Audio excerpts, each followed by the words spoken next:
So welcome to Northern Powerhouses, our business success stories series of interviews where we discuss with local business leaders, their backgrounds, their successes and challenges, and what's really driving them forwards. And this morning, I'm delighted to have with us Chris Fowler, who's the Managing Director at Nonwovens Innovation and Research Institute. So firstly, Chris, thanks for taking the time with us this morning. And if you'd like to introduce yourself and your business and how you help people and what you do, that would be wonderful. Yeah, thank you very much, Chris, and thank you very much for the invite onto the podcast. Really appreciate that. So yes, I mean, would it be helpful, Chris, if we started with what nonwovens are? For Definitely, I'd like to know. I'm sure everybody else would too. Okay, so nonwovens, for those who don't know, are everywhere. So whenever your listeners get into a car, we're surrounded by nonwovens. The headliner in the roof is a nonwoven. The seat, if it's faux leather, is a nonwoven. The filling inside the seat is a nonwoven. The fire retardancy, the brake pads, the gaskets are all nonwovens. When you go to hospital, the doctors and nurses in the theatre, they're wearing nonwovens gowns and drapes and sterile fields. The bandages and the wound dressings that they put on, they're nonwovens. In fact, if you have a cup of tea, that tea bag is a nonwoven. If you have a cup of coffee, the coffee pod is a nonwoven. And when you're born, Chris, you put in a nonwoven diaper or nappy, as we say in this country. And when we get old, and some of us will get incontinent, we put in a nonwoven pad as well. So you could say from cradle to old age, we're all surrounded by nonwovens. So they are everywhere. And the sort of technical definition of a nonwoven is that it's a fibre that's been produced into a web rather than using a yarn to knit or weave the fabric. So if you think technical wound dressings and aeronautical filters rather than patterns on cushions and embroidery, that's nonwovens. Yes. Okay. And from NIRI perspective, so we shorten that big long name down to NIRI for save everyone's breath. And we are really proud to be the world's leading nonwovens innovation and product developer. Based here in Leeds, we employ 35 technical textile scientists. They have a mix of academic credentials and industrial experience.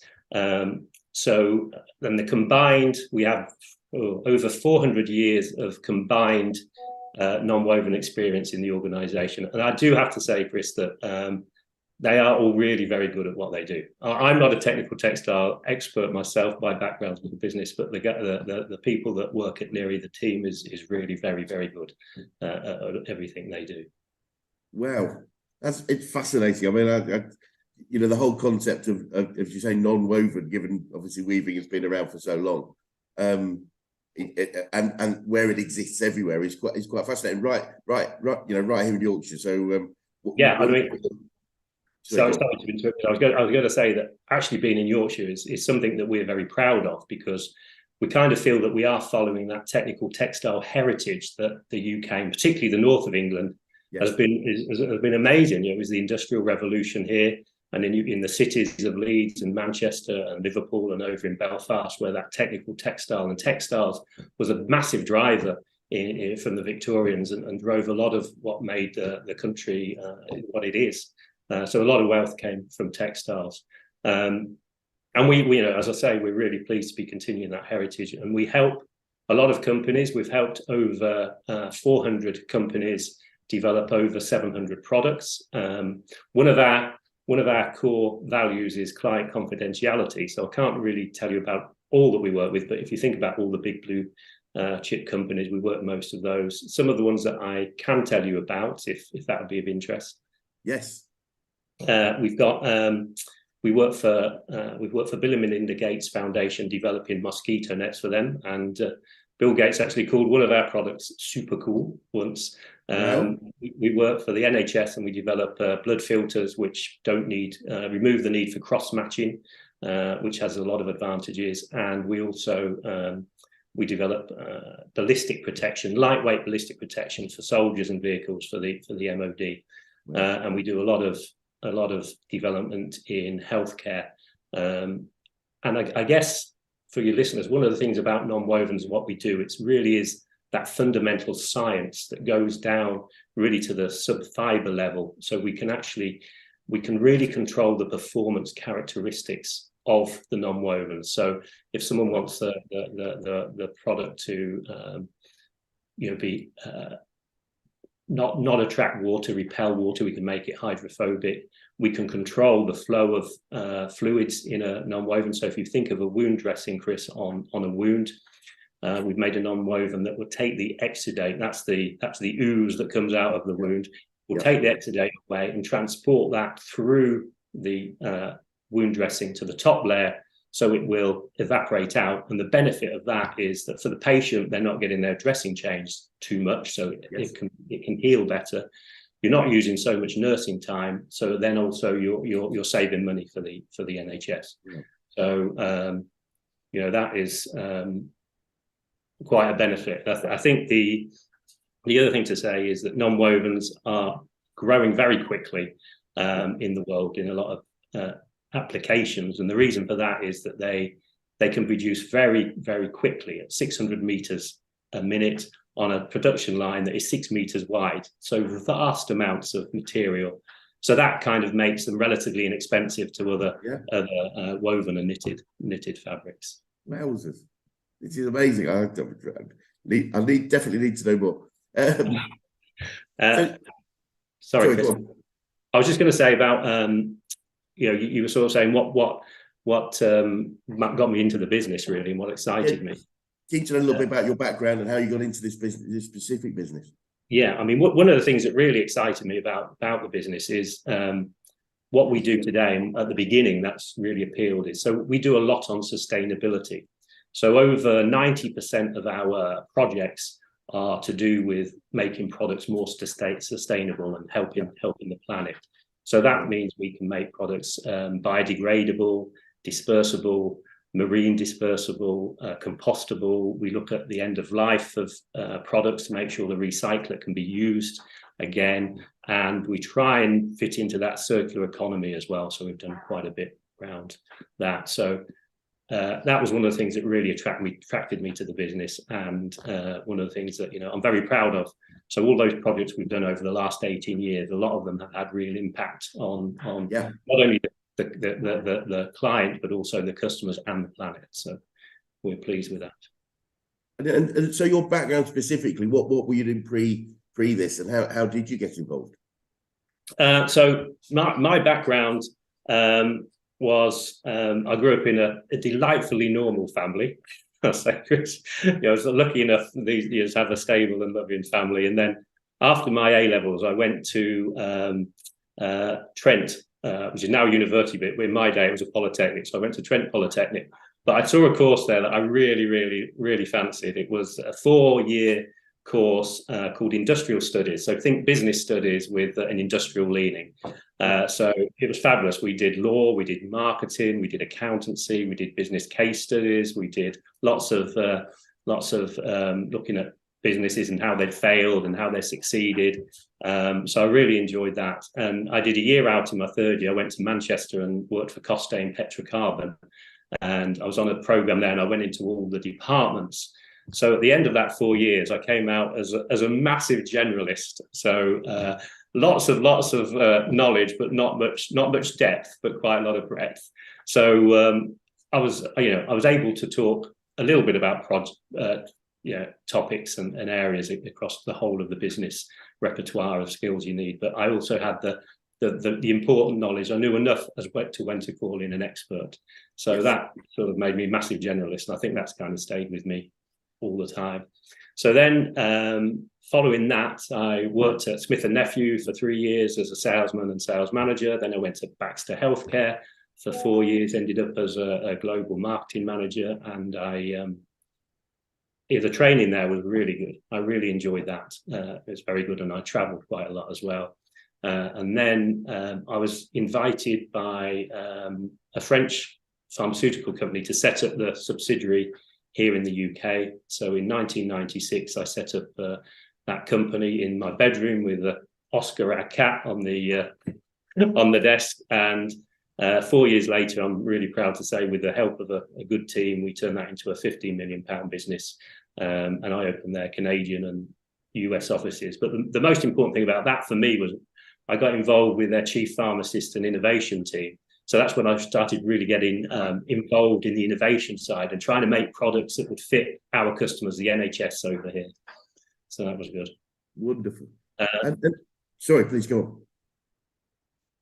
I was just going to say, I was just then at that time, when my gorgeous wife Sarah, we decided to move back to the sort of family home of York here in the north, and we, at that time we also had 2 young children, Hugh and Sophie, and so I carried on working, sort of commuting, but then I decided I wanted to spend more time with the family. I worked a little bit as well for some Irish investors, looking after a healthcare company that needed a little bit of help. It wasn't doing so well, so we managed to turn that around. But by then I was thinking, right, I need to spend some more time with the family and be back up in York rather than in London. So I was looking for something to invest in, and I fancied having a go at running a business myself. So that's when I met Professor Stephen Russell, who had a small group, only 3 people, in Leeds, and went to meet the university, met Professor Stephen Russell. We got on really well.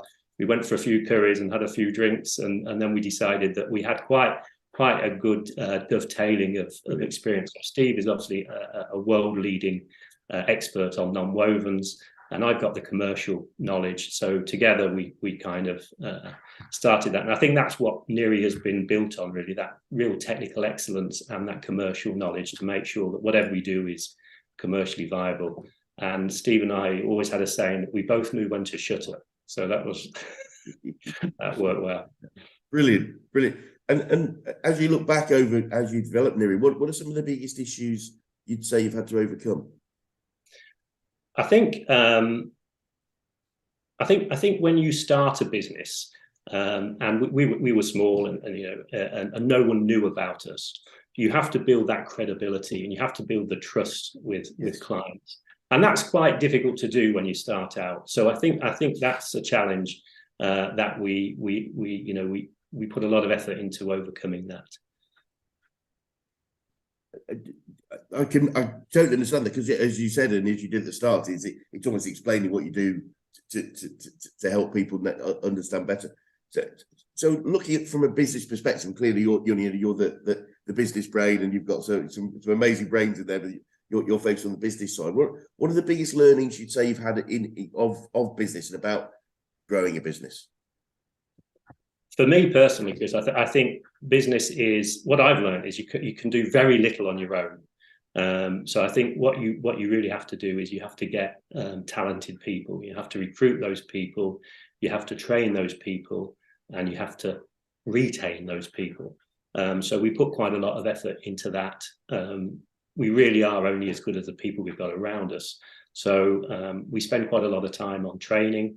We've developed recruitment procedures for making sure that we employ people that are right for the company. So we have quite a rigorous recruitment process and technical challenges for them to come. But that works because that's also ensuring that the company is good for them, because we give them a real taste, a little flavour of what they can expect when they come. So what normally happens is when people come through that system, they've got a good idea of what work is involved at NIRI. We've got a good idea of their capabilities, and then we train them. So we invest quite a lot in the training of people, Chris. We do technical writing, we do critical thinking training, we do presentation training, we do a lot of project management training.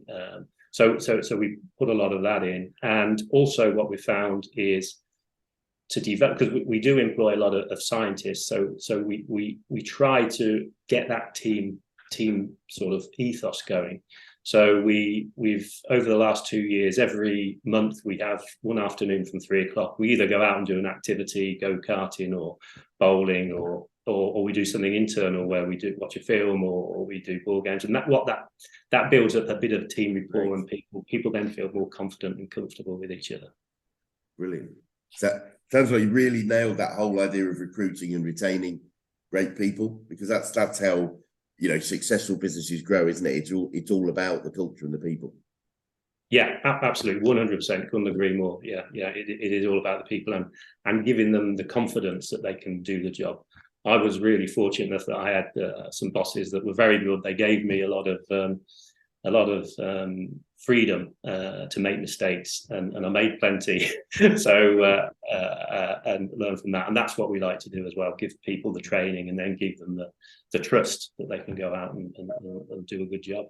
So key, absolutely so key, isn't it? That we're not, you know, there's so many organisations, unfortunately, that operate a blame culture, you know, and therefore innovation, especially in innovative business, innovation really can't happen in a blame culture, because it's like it's better to do nothing than try something in general.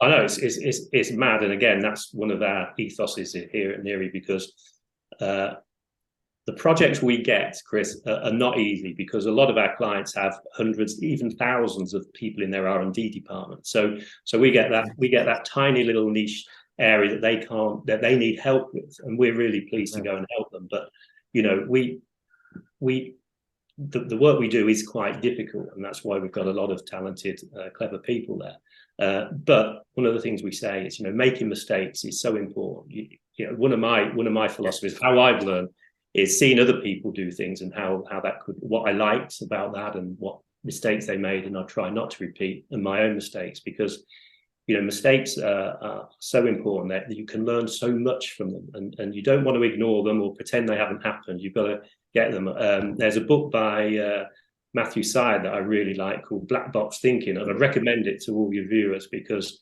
he concentrates on that. And one of the things he says is making a mistake is data rich. You know, there's so much information from that, so it'd be crazy not to learn from that, I guess. So yeah, it's a big part of what we do. It's a really great book. And the interesting thing is a couple of things you said there, and one was also the flip side of that. We do quite a lot with sports coaches alongside, because of the mentality, you know, we do performance coaching alongside sort of the business side. We work with a guy called Frank Dick a lot, who's a very experienced athletics coach. And one thing I heard him say a little while ago, which was really interesting, he said, absolutely, we've got to learn from our mistakes, but we've also got to learn from our successes. Because, and what he said, if we don't know why we won, then it's just luck. And that's really hit me. So it is all, you know, even if it went well, we should be doing that same analysis of what made it go right.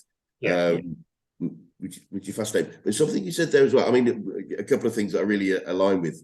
Our founder, Brad Sugar, is a very, very successful guy. And one of the things he told me a long time ago was he is as successful as he is because he's made more mistakes than anybody else he knew, not despite. And it was that willingness to be comfortable with making mistakes and trying things, which I think is at the core of rapid and successful growth.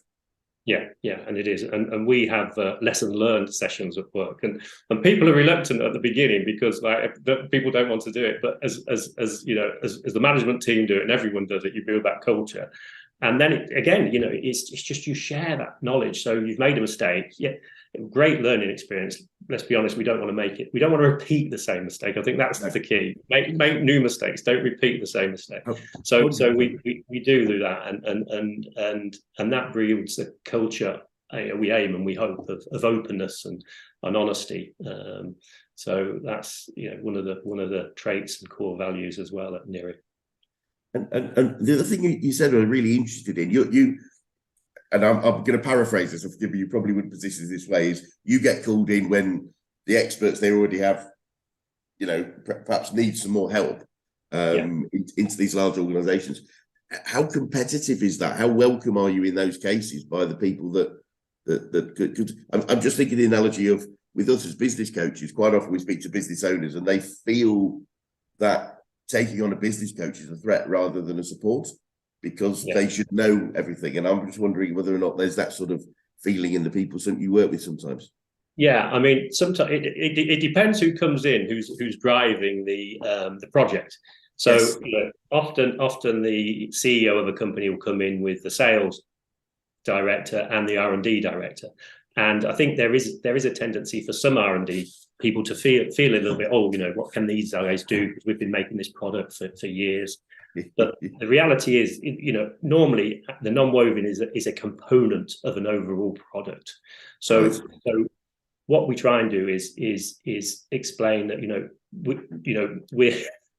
we say we're quite sad because in terms of our knowledge of non-wovens is you don't want to invite us to parties because we're like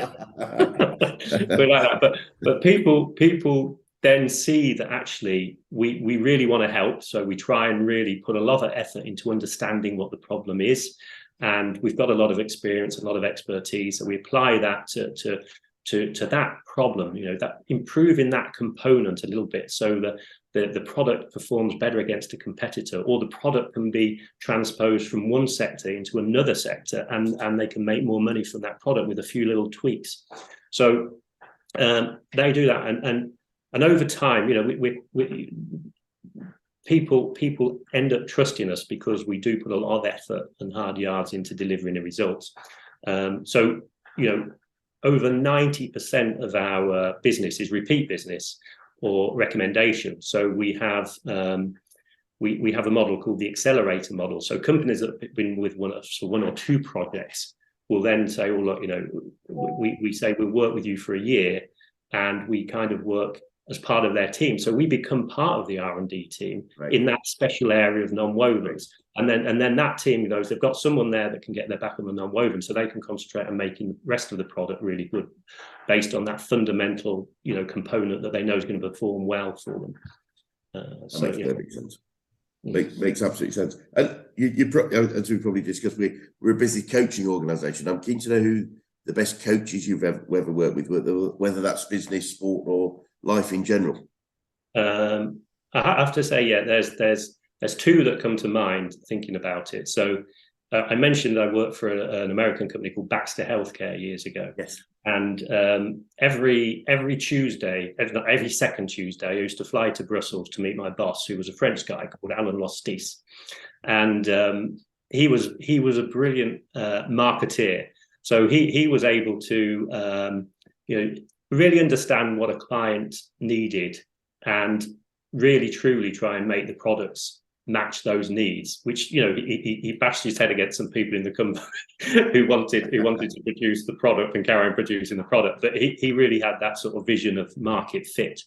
And he was great because he really trusted me and let me go off and travel around the world trying to sell the products that the marketing team had to all the country managers. And that was quite a good learning experience because I had a lot of responsibility with no authority at all.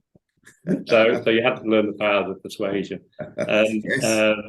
The second one that comes to mind is an Irish guy. When I worked for the VC company, DCC, Fowler Healthcare, I was on their board, and he was called Andrew O'Connell. He was the CEO there, and he was such a good communicator. He was really good at framing a strategy or an argument and persuading people. And again, I was lucky enough that he gave me a lot of leeway and trust we had a couple of companies there that needed a bit of turnaround, so we did that. But he was very good. So wonderful. Brilliant. And along the way, have you picked up any favourite quotes or sayings that you find yourself falling back on a regular basis? Yes, yeah. But I think my team is sick of hearing them, Chris. But yeah. So we have a saying at NIRI, and again, it's part of one of our core values, and that is success is a combination of critical thinking and timely action. So if you have timely action with no critical thinking, it's like chaos, and it's just luck if you hit on the right thing. And if you have critical thinking without timely action, then you're in the world of academia and things take a long time and nothing actually comes from it. So we do like that. We do like that saying. I also another one of our core values is client and team before self. So the client and the team are more important than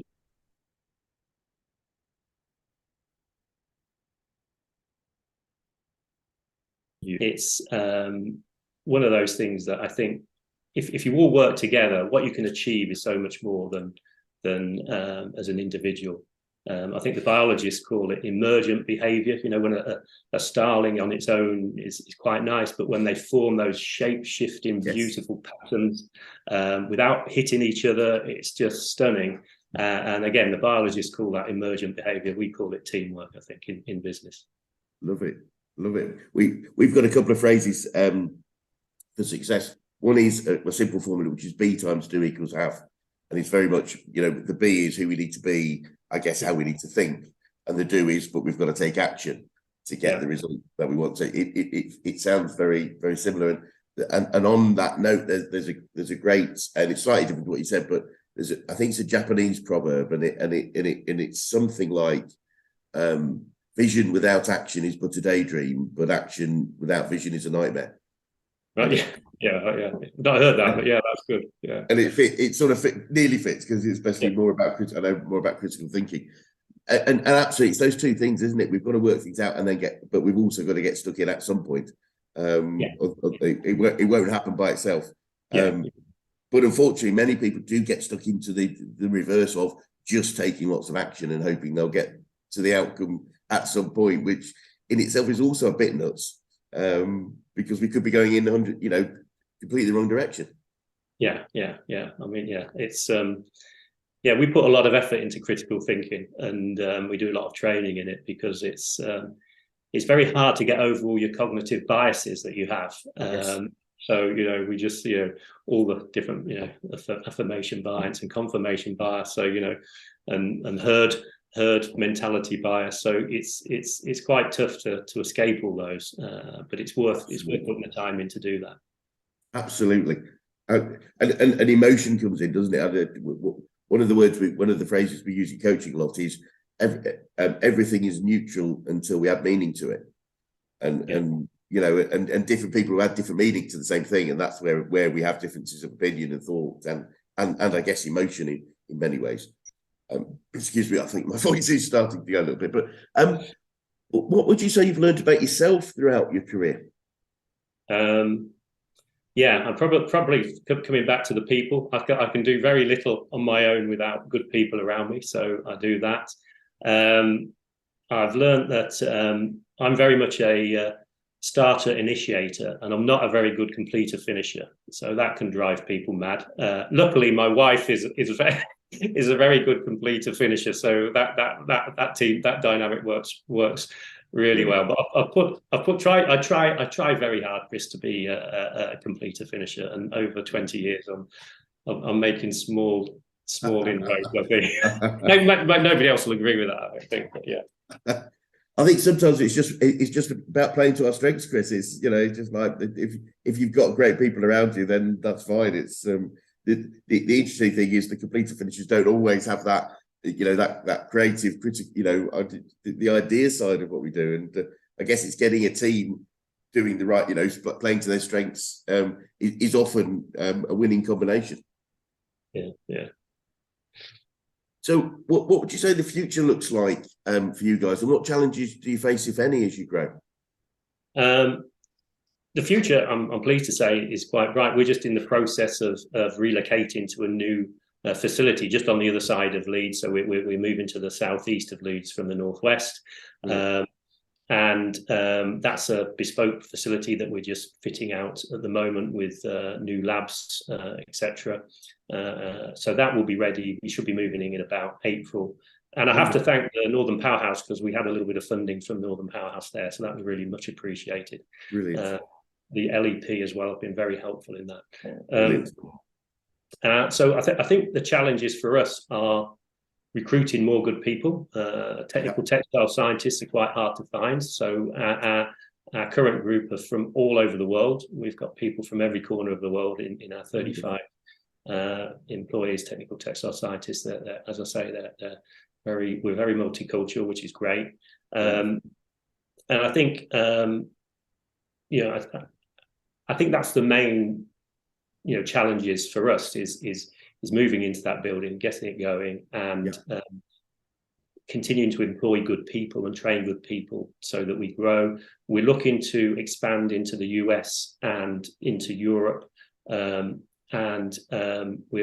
sort of going to be going for a little bit of funding to help that, because a lot of our customers are from, well, all over the world, but we do get a lot from Europe and we do get a lot from the US. So we're looking to replicate what we're doing over there. Brilliant, wonderful. And what would you say to anyone that was thinking of going into business right now, Chris? Do it. Yeah, absolutely, do it. You know, learn from your mistakes along the way. No one starts a business and gets everything right from day one. That just doesn't happen. So I would say do it. Be open about your mistakes, learn from them, get talented, good people, trust them, and be open and honest with them. Be open and honest with your customers. Really get to know your customers so you can have a real conversation with them, and then they will tell you what they need, and then you can really help them, and then normally they'll help you back. So I think that is some advice I'd give. Wonderful. And if you started again, Chris, is there anything looking back that you might do differently? Yeah, I think one of the things that we realized after too long a period was the power of marketing.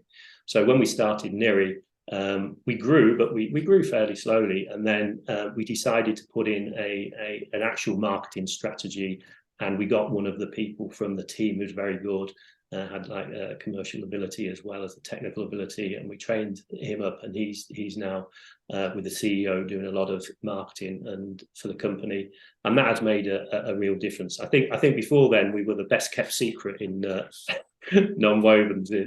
Yes. It's great. It's really interesting with marketing. There's so many different types of marketing, and it's getting the right ones for you. And I know you mentioned referrals being a big part of what you do, and referral-based marketing is so successful both in lead generation, but also the conversion rate that you typically get. Yeah. And looking backwards, but if you could go back in time, what would be the best advice you could give to an 18-year-old you if you could go back and do so? I think if I was an 18-year-old now, I think one of the things that I would say, because I see a lot of young people and they seem to have a lot of anxiety. So I think one of the things I would say is be yourself. If I was saying this to me personally, I'd say be yourself. Don't get anxious about making mistakes. They're good learning. Don't worry about what other people think or what's on social media. Go out there, give it a go, make some mistakes and learn. For me personally, I'd say work a little bit harder at school, maybe, and plan a little bit more, and apply some critical thinking to all that energy that I had at 18. Brilliant. Absolutely love it. Well, Chris, thank you so much for the time this morning. It's been really fascinating, and clearly what you do is really fascinating as well. So I'm going to do a bit more research and learn a bit more about you guys, just because it's I find it's wonderful. And really good luck with the move. And if anybody watching would like to get in touch with you or NIRI, what would be the easiest way to do so? If you go on the website, we're just there under nonwovens-innovation.com. Brilliant. Well, thanks again, and it would be great maybe to swing by in 6-12 months and see how the move went. Yeah, you'd be very welcome, and thank you very much again for the opportunity to talk nonwovens with you. So thank you. Thanks very much.